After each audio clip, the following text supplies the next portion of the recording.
అది సిటీ అవుట్స్కట్స్లో కొన్ని ఈ ఫారెస్ట్ ఉన్న చోట్ల హిజ్రాల బెడత ఎక్కువగా పెరిగిపోతుంది. పబ్లిక్ని అట్రాక్ట్ చేయడం, రాంగ్ వేలో వెహికల్స్ రావడం, వాళ్ళ పట్ల ఎట్లాంటి దృష్టి పెట్టబోతాం? Yes, we agree. These incidents మా నోటీసులకు వచ్చాయి. మేము కేసు కూడా బుక్ చేయడం జరిగింది. ఫస్ట్ రిఫార్మ్ చేస్తున్నాం వాళ్ళని, రిఫార్మేటివ్ ప్రాసెస్లో ట్రాఫిక్లో పెట్టడము అట్లా కొంచెం. బట్ ఇంకా వాళ్ళు అందులో లేరు. ఇంటికి వెళ్ళి కొన్ని ఇష్యూలో కొత్త ఇల్లు కట్టి వెళ్ళి వాళ్ళు కొట్టడము, డిమాండ్ చేయడము వచ్చాయి. వాటి మీద స్పెసిఫిక్ కేసు పెట్టాం. అంటే హోలిస్టిక్గా జరుగుతున్నటువంటి నేర ప్రవృత్తిలో మనుషుల్లో వాళ్ళొక వర్గంగా వాళ్ళ నేరం జరుగుతుంది. మనం వాళ్ళను పూర్తిగా ఒక నేరస్తుగా చూడాలి. సో అంతటా నేరం జరుగుతుంది, అక్కడ నేరం జరుగుతుంది. కానీ మనం ఓన్లీ వాళ్ళను మరీ ఎక్కువగా వాళ్ళను తప్పుగా చూడొద్దు. They have got their own like issues, వాళ్ళ ఇన్సెక్యూరిటీ ఇష్యూస్ ఉంటాయి. But because they are insecure, they should not get into this kind of offences. Suddenly will take firm legal action. ఇంతకుముందు కొన్ని కేసెస్లో దొంగతనాలతో పాటు మర్డర్స్లో కూడా వాళ్ళు నేరస్తులుగా ఉన్నారు. సో వాళ్ళని అదే విధంగా ట్రీట్ చేస్తాం. But we will do it in professional and reformative process, same time implementing legal framework to handle them.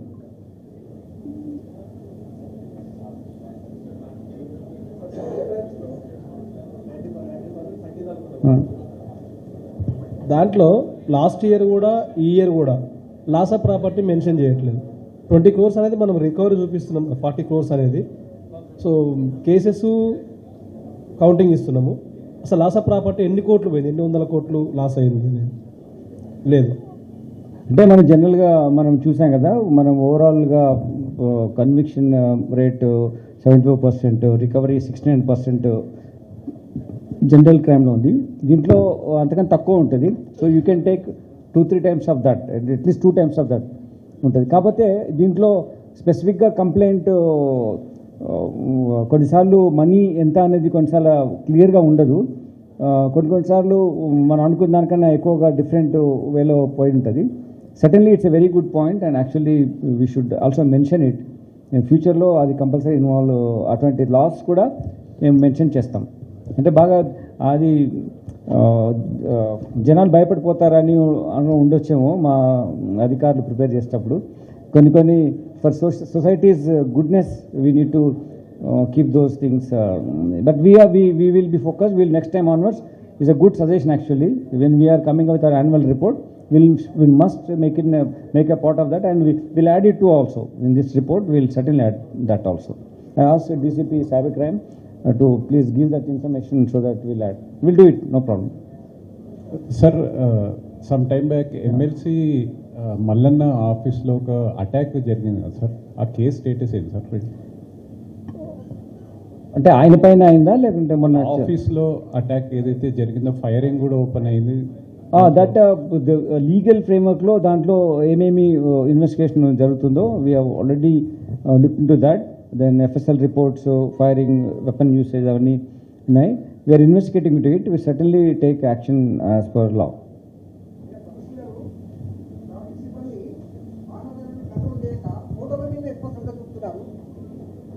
Thank you for this good observation. You compare with other units, you will understand how we are humane. When you see అక్కడ ఎన్ని కేసులు ఒకరు నేను చెప్తలేను, మీరు అడిగారు కాబట్టి నేను చెప్పాల్సి వస్తుంది. Actually there are no targets to any officer. Openly I'm telling. I mean our interactions also we told, and what is the percentage of what you call that complaints also we are not insisting. So we will mark, it's a facts, figures are there, you can find out instead of I am speaking on that. And when we are more approachable, more responsibility conscious on this aspect, we will certainly మీరు చెప్పింది figures మీరు ఒకసారి verify చేయండి. నాకు వస్తే నేను మీ figures ఇస్తాను, అటు చాలా కన్విన్స్ అవుతారు మేము ఎంతగా చేస్తున్నాం. You will understand. సార్, ఇది సిఐడి కేసులో ఉప్పల్ సిఐ గారిని ట్రాన్స్ఫర్ చేయడం జరిగింది. అది HCA వాళ్ళకి ఏమైనా ఇన్ఫర్మేషన్ ఇచ్చిండా లేకపోతే any information? Election Reddy transfer is an administrative issue that do not look into bigger issues. A lot of investigation, something comes up, we have to do it. transfer is the spot of any professional or administrative convenience కోసం కానీ చేసేది. I don't want to read between the lines or between the words on those issues. If anything is there, if some concrete thing is there, I'll certainly inform you. Sir మొత్తం నేరాలు తగ్గినప్పటికీ కూడా దీనిలో చూసినట్టయితే అత్యాచారాలు, కిడ్నాప్లు మాత్రం పెరిగాయి. దానికి రీజన్ ఏంటిది? ఒకటి, మర్డర్ ఫర్ గెయిన్ సంబంధించిన వ్యవహారంలో కూడా హత్యలు పెరిగాయి. దాంతోపాటు మీరు NBW సంబంధించి ప్రీ కమిషన్ రేట్ లక్ష్యాన్ని ఎప్పటిలోగా చేరుకుంటారు? సార్ నాకు మంచి సపోర్ట్ ఉన్న క్వశ్చన్ ఇది. Been telling you, crime against women, major crime ఏదైతే జనరల్గా మన మర్డర్స్ ఉంటాయి, హెరాస్మెంట్ ఉంటుంది, వైలెన్స్ ఉంటుంది, అవి వీటిలో తగ్గాయి 25%. కానీ because of socio economic developments, lot of people have access to what you call these cell phones and social media interactions, Facebooks, ఇట్లా ఎక్కడెక్కడనో ఏ ముఖం చూడని వాళ్ళతో కూడా ఫ్రెండ్షిప్ అవుతుంది. వాళ్ళు నమ్మి వాళ్ళు వేరే ప్రదేశానికి వెళ్తున్నారు. మనం ఎఫర్ట్స్ పెట్టి తీసుకురావడం అంటే వాళ్ళు కూడా ఒకసారి రిటర్న్ వస్తున్నారు. ఆ ప్రాసెస్లో ఏంటంటే వీళ్ళు మైనర్స్ కాబట్టి అది కిడ్నాప్ కేసు కింద వస్తుంది. మీకు చెప్పిన చాలా కేసులు అవే. ఇప్పుడు ఎవరైనా వచ్చి ఒక మహిళను కానీ ఒక గర్ల్ కానీ ఎత్తుకపోయిన కిడ్నాప్ లేవు. ఇది all technical ones. Murder for gains తగ్గిపోయాయి. మర్డర్ ఫర్ గెయిన్స్ లాస్ట్ ఇయర్కి తగ్గిపోయి, డెకాడీస్ తగ్గాయి. క్రైమ్లో you can book is there with you. Murder for gains తగ్గాయి. Only area we are concern only 2 areas. ఒకటి మీరు చెప్పినటువంటిది దిస్ పోక్సో కేసెస్, దాని తర్వాత క్రైమ్ అగేన్స్ట్ ఉమెన్లో ఉన్నటువంటి కిడ్నాపింగ్, అవి టెక్నికల్గా వస్తున్నాయి. మనం లా ప్రకారం వెళ్ళాలి కాబట్టి మనం దాన్ని అవాయిడ్ చేయలేం. ఫర్ ఎగ్జాంపుల్ మీరు రాబరీస్ ఉంటాయి, అది చైన్ స్నాచింగ్ అని చెప్తే పనిష్మెంట్ లెవెల్స్ వేరే ఉంటాయి. కానీ అతను వస్తున్నాడు, అటాక్ చేస్తున్నాడు, ఇన్సెక్యూరిటీ క్రియేట్ చేస్తున్నాడు, వైలెన్స్ అవుతుంది, ఇంజ్యూరీ అవుతుంది. కాబట్టి we are putting that in robbery section. Otherwise robbery chain స్నాచింగ్లో ఉంటే మాకు మామూలు థెఫ్ట్గా వచ్చేస్తుంది. But we wanted to put them in proper legal footing కాబట్టి చేస్తున్నాం. ఇది కూడా అటువంటిదే. వాళ్ళు వెళ్ళిన టెక్నికల్ రీజన్స్ వస్తున్నాయి. యాక్చువల్గా అవి ఆ నేచర్ కాదు. Because of some reasons that going out and coming back, we're tracing them out. That's the reason such case are reported.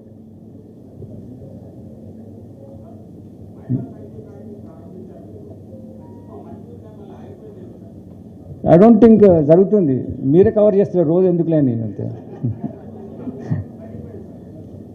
Okay, మీరు అనుకుంటే నేను మళ్ళీ ఒకసారి రివ్యూ చేస్తాను. అది we'll buy new cycles for them also, more cycles ఇస్తాం.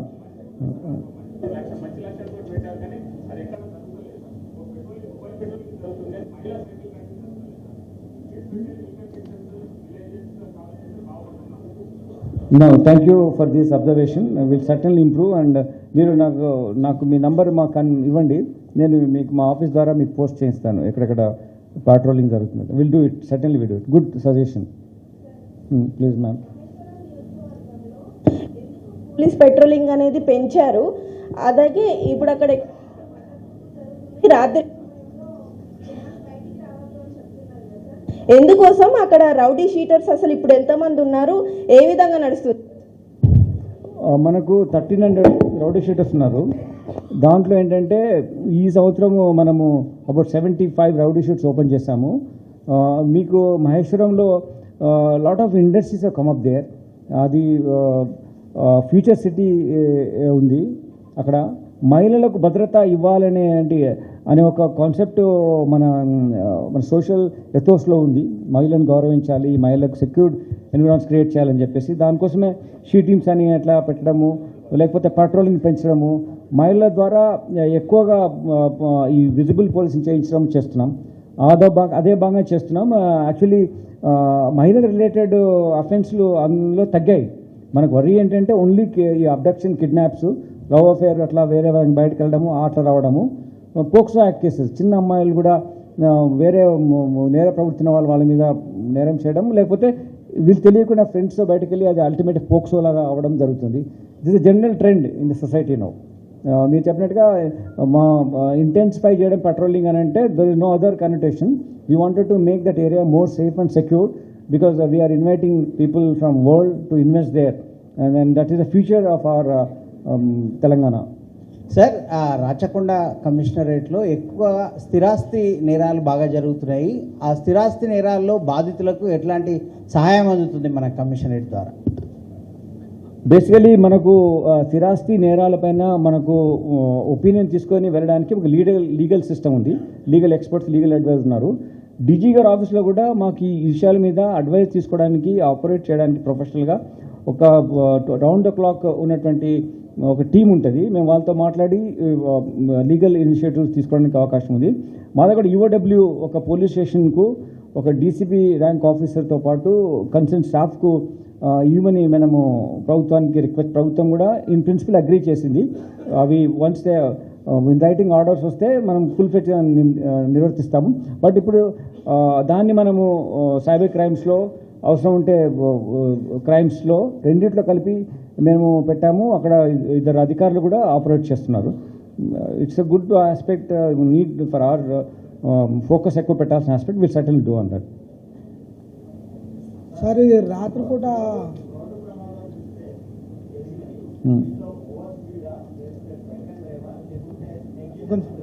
Actually నాకు data ఉంది, నా ఫోన్లో ఉంది. నెగ్లిజెన్స్ డ్రైవింగ్ ఒకటి, డ్రంక్ అండ్ డ్రైవింగ్ కూడా కొన్ని కారణాలు దానికి. ఇంకోటి ఏంటంటే World Health Organization conducted survey in 2004. 2004లో చేసే సర్వే ఏంటంటే 90% of road accidents are because human errors. Is a official document, you can trust it. It's only available more proclaimed, announced, declared document about road accidents. So మీరు అది అందులో 90% accidents human ఎర్రర్తో అవుతాయి. అయితే అతను స్పీడ్గా వెళ్ళి డివైడర్ కొట్టుకోవడము, డివైడర్ లేక దగ్గర రాంగ్ రూట్లో వెళ్ళడము మనం చూసాం. కొన్ని యాక్సిడెంట్స్ పెద్ద పెద్ద అయినా కూడా అవి హ్యూమన్ ఎర్రర్స్ అవుతున్నాయి. కొన్నిసార్లు మీరు చెప్పినట్టుగా ఆల్కహాల్ ఇన్ఫ్లుయెన్స్తో కూడా ఉండొచ్చు. కొన్నిసార్లు అంటే ఓవర్ స్పీడింగ్. మనకంటే చాలా కొత్త బండ్లు వచ్చాయి. They are very high standard, internationally reputed companies మన ఇండియాలో ఆటోమొబైల్ మ్యానుఫ్యాక్చరింగ్ చేస్తున్నారు. దాని తగ్గట్టుగా ఈ రోడ్ కండిషన్స్ కొన్నిసార్లు ఉండకపోవచ్చు, కానీ అదే స్పీడ్లో వెళ్ళడం మూలంగా కూడా యాక్సిడెంట్స్ అవుతున్నాయి. కొన్నిసార్లు ఏంటంటే 5,182 డ్రైవింగ్ లైసెన్స్ మేము సస్పెండ్ చేశాం. అవి కూడా ఒకవేళ పిల్లలు నడిపించడము లేకపోతే వాళ్ళు ర్యాష్ నెగ్లిజెంట్గా ఉండడం మూలంగా ఇటువంటి యాక్సిడెంట్స్ అవుతున్నాయి. అది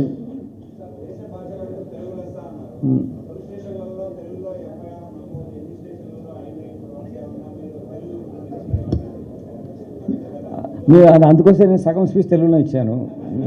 ఫస్ట్ నేను పోతూ వెనక్కి వచ్చాను, తెలుగుకి వచ్చాను మీరు అంటారని. అది లక్కీలీ నేను మాట్లాడాను. సెకండ్ ఏంటంటే మొన్న సెక్రటరేట్ నుంచి వచ్చారు Telugu implementation in our commissionerate.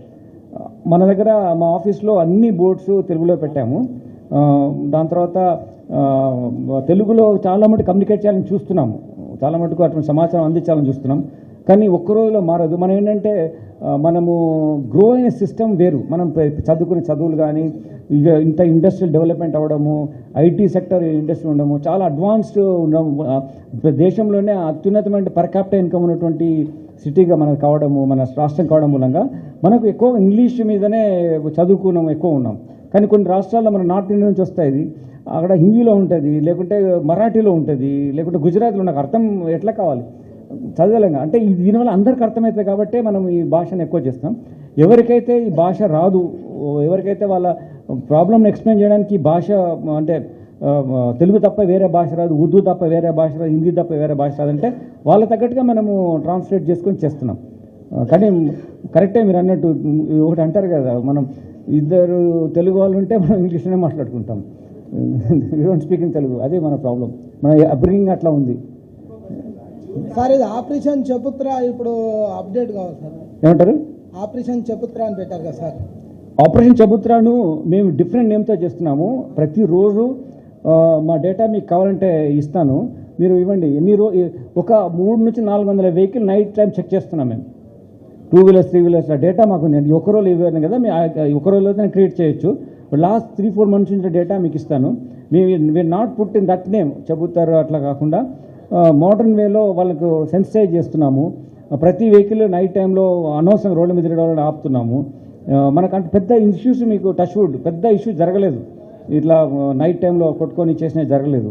So that మీరు సిసిఆర్బి నుంచి కావాలంటే ఇప్పుడు వెళ్ళే లోపల ఇచ్చేసేయండి ఎన్ని కేసులు మనం ఎవ్రీ టైం ఎన్ని చేస్తున్నాం, ఓవరాల్గా లాస్ట్ 6 monthsలో ఎన్ని చేస్తాం ఇచ్చేయండి. Vehicle checking.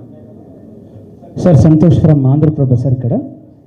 సార్ యాక్చువల్లీ డిపార్ట్మెంట్లో బెట్టింగ్ యాప్స్ ఆన్లైన్ గేమ్స్ పైన ఈ మధ్యలో చాలామంది అంటే కానిస్టేబుల్స్ ఇన్స్పెక్టర్స్ కూడా ఇన్వాల్వ్ అయినట్టు చాలా మనం కేసెస్ చూస్తున్నాం. సో దీన్ని మీరు ఎలా తీసుకుంటున్నారు, అట్లాగే డిపార్ట్మెంట్లో మీరు ఫర్దర్గా ఎలాంటి అవేర్నెస్ క్రియేట్ చేయబోతున్నారు అనేది నా question sir. Yes, this is been discussed yesterday again we been discussing on this. అయితే ఈ యొక్క ఎస్ఓపి ఎవాల్వ్ చేస్తున్నాం. డిజీ సార్ నిన్న మాకు దీని మీద డిస్కస్ చేశారు. ఆఫీసర్స్ కొందరు ఆఫీసర్ని పిలిచి ఒక ఎస్ఓపి ఏంటిది వీళ్ళ మనం ఇంటర్నల్ మెకానిజం ఒకటి ఉంటుంది మా దగ్గర. రోల్ కాల్ సిస్టమ్ ఉంటుంది, క్యాటకిజము, లోకల్ ఇన్ఫర్మేషన్ అని మండే ట్యూస్డే ఉంటుంది. ఆ రోల్ కాల్ టైంలో మాట్లాడము, వాళ్ళ ప్రవర్తన ఇటువంటి ఉన్న వాళ్ళ బ్యాచ్మేట్స్లో కానీ ఇట్లా వేరే వాళ్ళతో ఇటువంటి ఇన్వాల్వ్ అవుతుంది తెలుసుకొని ఇంటర్నల్ విజిలెన్స్ పెట్టి అటువంటి ఇన్ఫర్మేషన్ తీసుకోవడం ఒకటి. ఒక ఎస్ఓపిని ఎవాల్వ్ చేస్తున్నాం. నేను ఒకటే కోరుకున్నానంటే తొందరగా డబ్బులు కావాలి అనేది ఆశ మనకు పెట్టుకోవద్దు. ఇది యంగ్ ఉన్న పిల్లలే జరుగుతుంది. ఇప్పుడు మేబీ మాలాంటి వాళ్ళు మేము చేస్తలేము, వేరే యంగ్ పిల్లలు చేస్తున్నారు ఇదంతా. 2020లో 18లో వచ్చిన వాళ్ళు.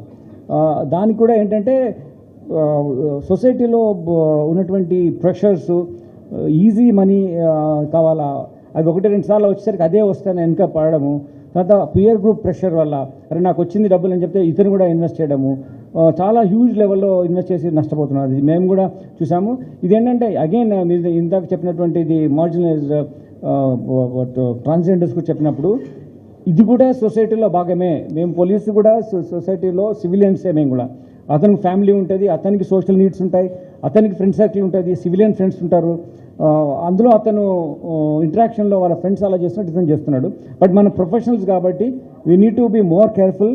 ఒక పోలీస్ అధికారిగా ఇటువంటి వాటిలో ఉండకుండా ఉండే విధంగా ఒక ఎస్ఓపిని ఎవాల్వ్ చేస్తున్నాం. వాళ్ళతో కంటిన్యూస్ ఇంటరాక్షన్ ఉంటాం.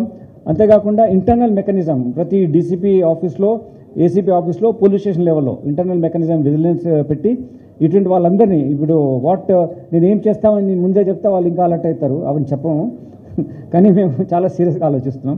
It is a very valid question from your side and thank you for bringing that issue to our thought process. Sir నమస్తే సార్.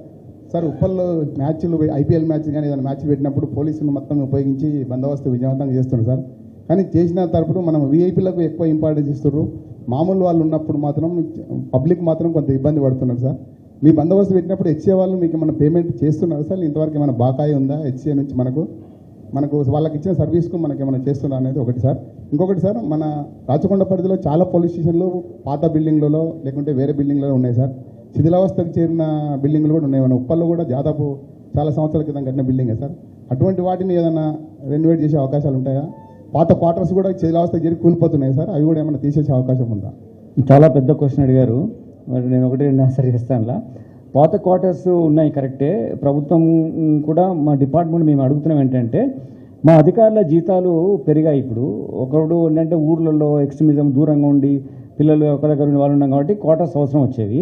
ఇప్పుడు ఏంటంటే మనకు హెచ్ఆర్ఏ కూడా ఎక్కువ వస్తుంది. వాళ్ళు భద్రత వీటన్నిటిలో బ్యాంక్ నుంచి కానీ లోన్స్ తీసుకుంటున్నారు, సొంత ఇల్లు తొందరగా కట్టుకుంటున్నారు. ఒక 25 సంవత్సరాల తర్వాత కూడా ఆలోచించే వాళ్ళం కాదు ఇల్లు కావాలని. ఇప్పుడు తొందరలోనే పిల్లలు సర్వీస్ రాగానే ఒక 5 years లోపల లోన్ తీసుకోవడము మన వాళ్ళందరూ కూడా ఆలోచిస్తారు. దానివల్ల ఏమైందంటే వాళ్ళకు 10 నెలల ఇల్లు వచ్చేస్తుంది సర్వీస్లో వచ్చింది. సో వాళ్ళకు ఆ క్వార్టర్స్ అవసరం ఉండట్లేదు. మేము యాక్చువల్ రికమెండ్ చేస్తలేము క్వార్టర్స్ కొత్తగా కట్టడం అవసరం లేదని మేము దృష్టిలో ఉన్నాము. అవసరం ఉన్న ప్లేసెస్లో కడతాము, వేరే దగ్గర అవసరం లేదు అని అనుకుంటున్నాం. సో దానివల్ల హెచ్ఆర్ఏ రావడము, వాళ్ళ పర్ క్యాపిటల్ ఇన్కమ్ లెవెల్స్ పెరగడము, దానికి వాళ్ళ తల్లిదండ్రులు ఫ్రెండ్స్ ఉండడం, ఆ ఇంట్లో ఆ చిన్నగా ఉన్నటువంటి కానిస్టేబుల్ క్వార్టర్స్లో అతను ఉండలేకపోవడము, అతని లైఫ్ స్టైల్ స్టాండర్డ్స్ ఇంప్రూవ్ అవ్వడము, అతను ఇప్పుడు ఇంజనీరింగ్ చేసిన పిల్లలు వాళ్ళు కూడా వస్తున్నారు, పిహెచ్డీ చేసిన వాళ్ళు కూడా కానిస్టేబుల్ ఆఫీసర్గా వస్తున్నారు.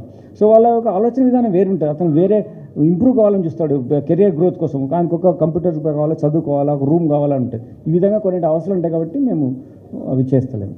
Okay, next.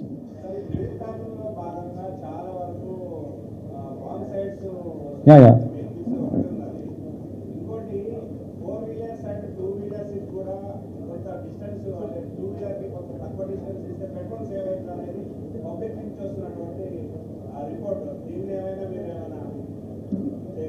అంటే 1,63,000 కేసులు పెట్టామండి.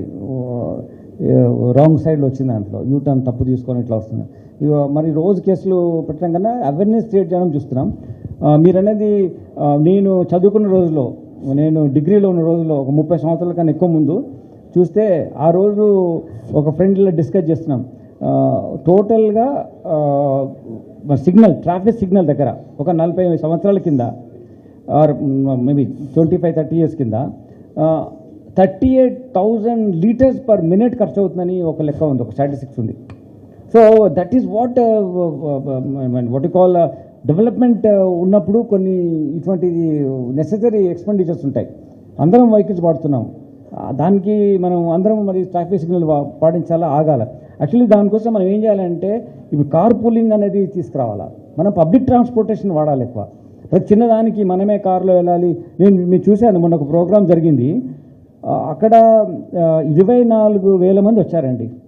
24,000 మంది వస్తే ఒక కారులో 4 అట్లా వస్తే ఒక 6,000 నుంచి 8,000 కారు రావాలా, కానీ 14,000 కార్లు వచ్చాయి అక్కడికి.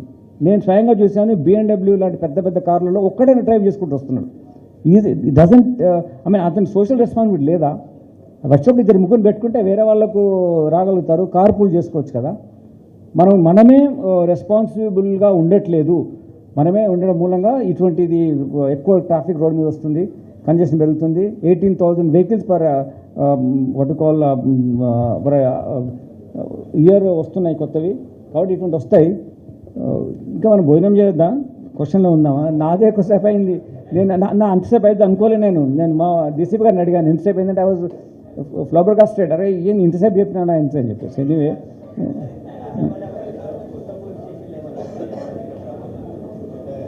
కొత్త పోలీస్ స్టేషన్ మేము ప్రపోజ్ చేశాము, అవి మీకు నేను కమ్యూనికేట్ చేస్తాను. మళ్ళీ నేను ఈ ప్లాట్ఫామ్ ఓపెన్ అయినా చెప్తే వేరే వాళ్ళు మాత్రం చెప్తలేరు అంటారు. సో మీకు